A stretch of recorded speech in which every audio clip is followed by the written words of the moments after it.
little anecdote that shows the loving and respectful relationship that the king had with his men.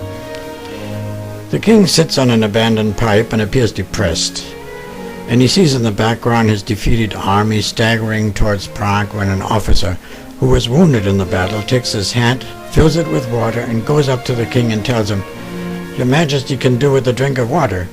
Maria Theresia should be allowed one victory, and the devil will not get us. The important thing is that you are alive, and we all are sure that God will grant us another victory." After the strenuous march, the king was completely exhausted and depressed. After Frederick's defeat in Kolin, his enemies became reinvigorated, and only the English were still with him. The French marched into Gotha, and the officers invited themselves to the local mansion and were prepared to take a sumptuous meal when Frederick's cavalry appeared and caused the French to flee in panic, leaving their personal possessions behind. Frederick's troops had a lot of fun confiscating these strange possessions. Things got progressively worse for Frederick, if that was possible. He lost his best general, General von Winterfeld. The Swedes occupied Anklam in Pomerania. Too many enemies, he complained to his sister, but then the unexpected news that the Russians had withdrawn from Prussia changed his mood dramatically, and he formulated plans for another attack. During this time, an event occurred that made all of Europe laugh. The husband of Maria Theresia filed a lawsuit with the German government. Remember, Germany and Prussia were two different countries then, accusing the king to have broken a peace treaty. A member of the High Court was dispatched to the residence of the Prussian ambassador to serve the summons.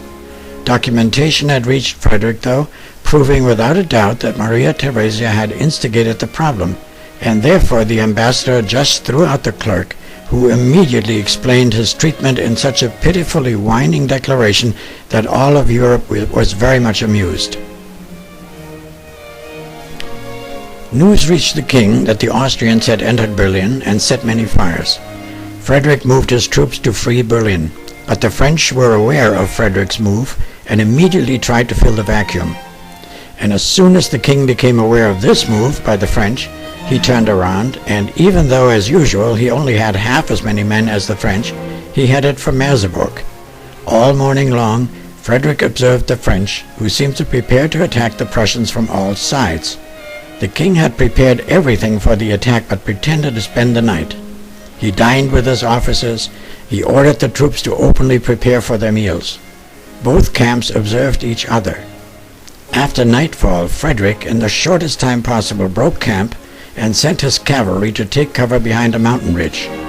As the cavalry prepared for the attack, General von Seydlitz threw his pipe over his shoulder to signal the beginning of the attack. 30 squadrons of his cavalry stormed into the clueless French and caused chaos. Barely was the cavalry attack over when the infantry, led by Frederick himself, scattered the rest of the French troops. His soldiers behind him yelled, "Father, get out of the way so we can shoot!" This battle in Rosbach was the payback for the defeat in Kolin. Silesia was threatened again. Maria Theresia's troops had reoccupied Breslau. Frederick had to drive the Austrians out, but he had only 35,000 soldiers against twice that number. This, however, was a make-or-break deal. He called his senior officers and explained the dire situation to them. He stated that if anyone wanted out at this time, he should say so now, and he could leave honorably. Not one man left, and they all swore that they would fight to the last man if necessary. The king said, "Gentlemen, we will see each other after the victory, or we'll never meet again."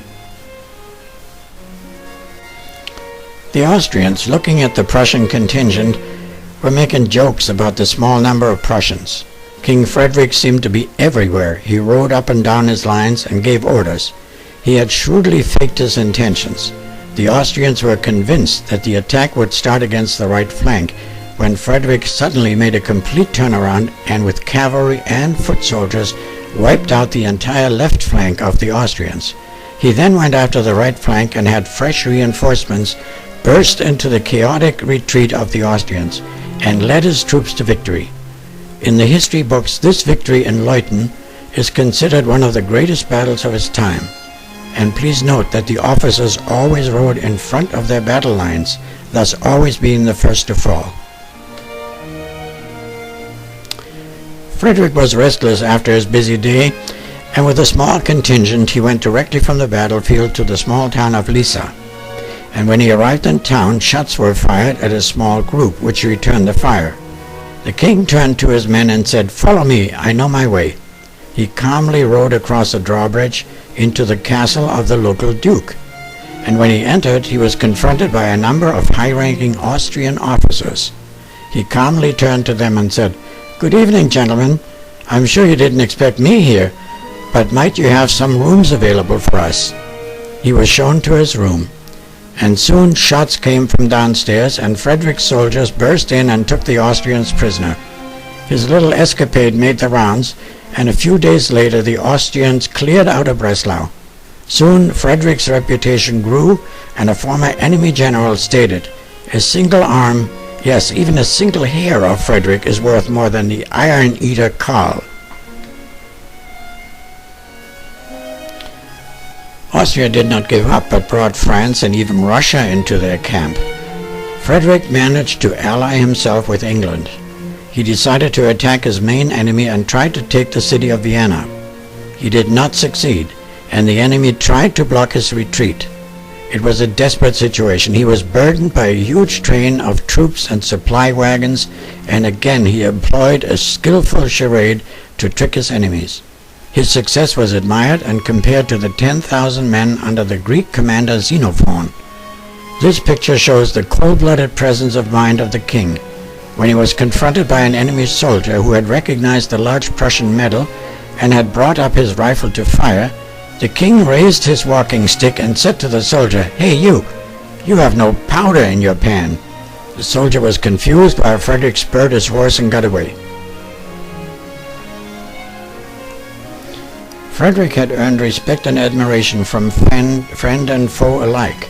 To illustrate the spirit of his soldiers, this picture shows one of Frederick's officers having been taken prisoner by the French, and when the French prince asked him, "How powerful is your king?" the officer answered, "As strong as steel and iron." No, you don't understand. I mean, how many men do you have here?" The Prussian officer looked into the sky and said, "There are as many soldiers as there are stars in the heaven." The prince was impressed by this man's quick wit and asked, "Does your king have many more of those brave soldiers?" And the answer was, "I am the worst of them, or I would not be your prisoner." More trouble was brewing. The Russians had marched into Königsberg and were brutal. The king had to march his troops for 12 days through sand and morass.